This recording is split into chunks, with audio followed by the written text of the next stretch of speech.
अगर हम धनबाद की बात करें तो सबसे पहले जो ज़हन में आता है वो ये है कि प्रदूषण, वायु प्रदूषण खास करके। लेकिन आपको बता दें कि नगर निगम की ओर से लगातार इस तरह के अभियान चलाए जाते हैं जिसमें कि लोगों को जागरूक किया जाता है। और फिलहाल पर्यावरण उत्सव 2024 का आयोजन किया गया है जिसमें कि अलग अलग स्कूल और कॉलेजेस के जो बच्चे हैं उन लोगों ने पार्टिसिपेट किया है और कंपटीशन जैसे कि डिबेट कंपटीशन हुए हैं। इसके साथ ही साथ इन लोगों ने एनवायरनमेंट को लेकर अलग अलग प्रदर्शनी भी लगाई। आप देखिए कि काफ़ी संख्या में यहाँ पर स्टूडेंट्स पहुँचे हुए हैं। ये national clean air programme NCAP के तहत ये कार्यक्रम किया जा रहा है। पर्यावरण उत्सव पिछले साल भी हुआ था और इस साल भी हो रहा है।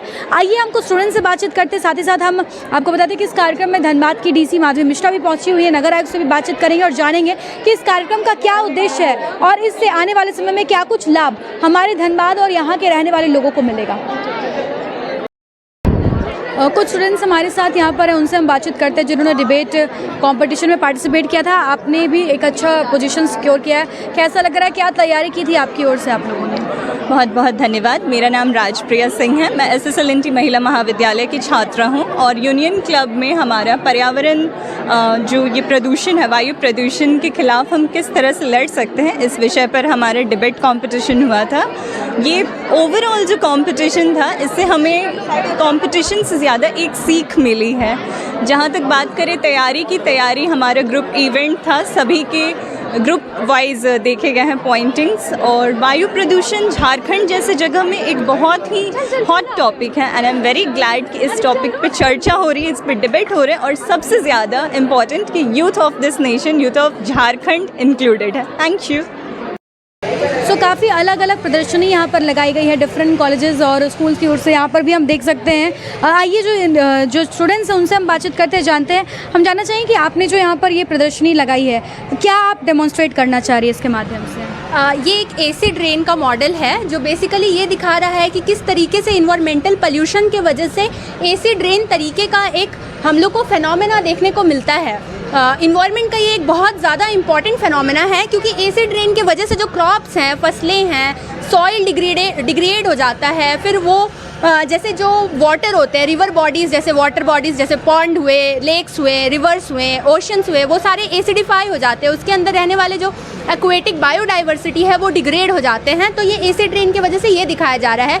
इस प्रोजेक्ट के माध्यम से लोगों को ये संदेश दिया जा रहा है कि गवर्नमेंट के थ्रू जो गाइडलाइंस दिया हुआ है, इंस्ट्रक्शन दिया हुआ है कि एयर पोल्यूशन को कैसे कंट्रोल करना है, जो कि एसिड रेन का कारक होता है, वो सही तरीके से इम्प्लीमेंट किया जाए। जैसे कि एयर पोल्यूशन कंट्रोल डिवाइसेस हैं वो सारे लगाए जाएं। वो जो स्मोक निकल रहा है वो सॉक्स और नॉक्स का कॉन्सेंट्रेशन दिखाता है, तो एयर पोल्यूशन कंट्रोल डिवाइस लगाने से उसका कॉन्सेंट्रेशन घटेगा।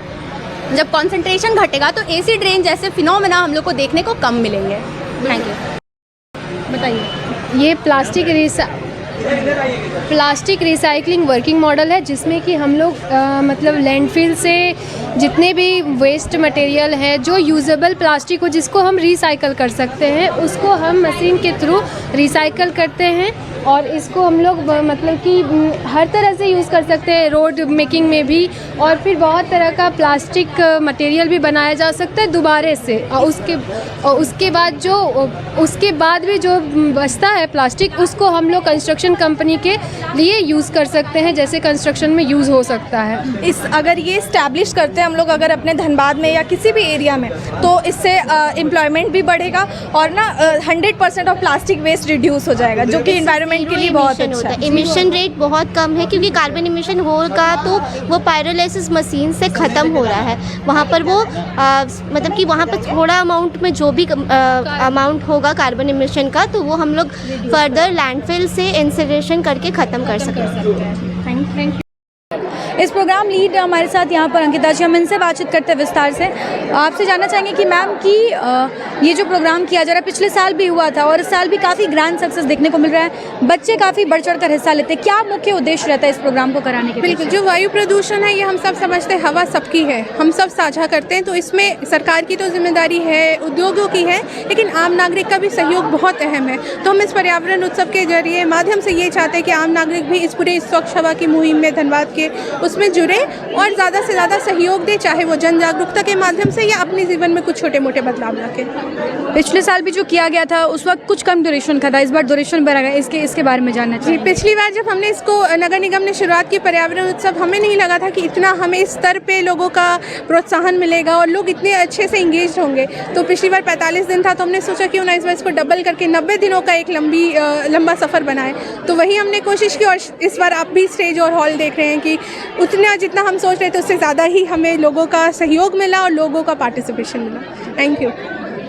आज पर्यावरण उत्सव जो नगर निगम की ओर से 5 जून से शुरू किया गया था, उस जो 5 सितंबर को समाप्त हो रहा है, उसी के अवसर पर आज ये कार्यक्रम आयोजित किया गया है। जो नगर निगम की ओर से पूरा 90 डेज़ का ये इवेंट कराया गया है, उसका पूरा उद्देश्य यही है कि आम जनों के अंदर प्रदूषण को लेकर के अवेयरनेस पैदा किया जाए, उनको इस पूरे जो प्रदूषण से मुक्त करने की धनबाद की हमारी पूरी मुहिम है, उसमें लोगों को पार्टिसिपेट करने के लिए प्रेरित किया जाए। आप सभी जान रहे हैं कि रिसेंट जो रिपोर्ट्स आई हैं उसमें भी धनबाद शहर में प्रदूषण का स्तर कम हुआ है, ऐसे रिपोर्ट्स किए गए हैं। एंड आई एम श्योर नगर निगम की टीम जो काम कर रही है उसमें हमको और बेहतर अच्छे नतीजे मिलेंगे और हम लोग धनबाद शहर को प्रदूषण मुक्त कर सकेंगे। बच्चों ने भी काफ़ी अच्छा प्रयास किया है मैम, बच्चे अच्छे प्रोजेक्ट बनाए हैं, इससे भी फ़ायदा मिल सकता है। इस पूरे जो 90 डेज़ का इवेंट था, इसमें स्कूल और कॉलेजेस के बच्चों को खास तौर से उसमें सहयोग लिया गया और उनकी भागीदारी इसलिए भी ज़रूरी है क्योंकि वही फ्यूचर धनबाद के पार्ट हैं।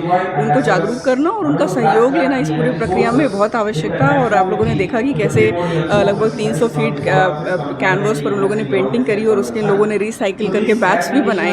I think this is a very good message और इसी प्रकार के और बहुत ही सारे अच्छे संदेश हैं जो हम लोग लोगों तक पहुँचाने की कोशिश कर रहे हैं। ठीक है। तो बिल्कुल साफ तौर पर आपने देखा कि जो स्टूडेंट्स हैं कितना इस प्रदर्शनी के माध्यम से जागरूक किया जा रहा है, एसिड रेन को लेकर हो या फिर कैसे प्लास्टिक को हम रीयूज़ कर सकते हैं, उससे पॉल्यूशन ना हो उसको लेकर।